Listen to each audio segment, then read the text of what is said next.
अपने चैनल कल्याणी संगीत बेला पे स्वागत है। कैसे हैं आप सब लोग? माता रानी की कृपा से अच्छे ही होंगे, स्वस्थ होंगे, मस्त होंगे।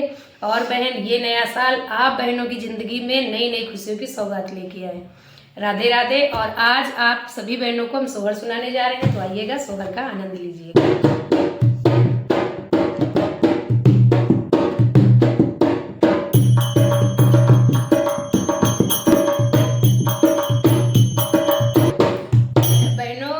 रानी को आस है अपने राजा जी से। वो कह रही है कि उसकी आम की बगीचा लगा दो, 5 पेड़ लगा दो, जिसे हमें आम का बउर देखना है, जिसमें आम लगते हैं बिया। और राजा की भी एक इच्छा है, क्योंकि उनको कोई संतान नहीं थी, तो उनको यह है कि एक लड़का हो जाए। तो उसी की नोक झोंक है। और फिर ललना हुआ और वो खुशी खुशी लेके आई। आइए इस सोहर के माध्यम से सुनते हैं।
आ गई।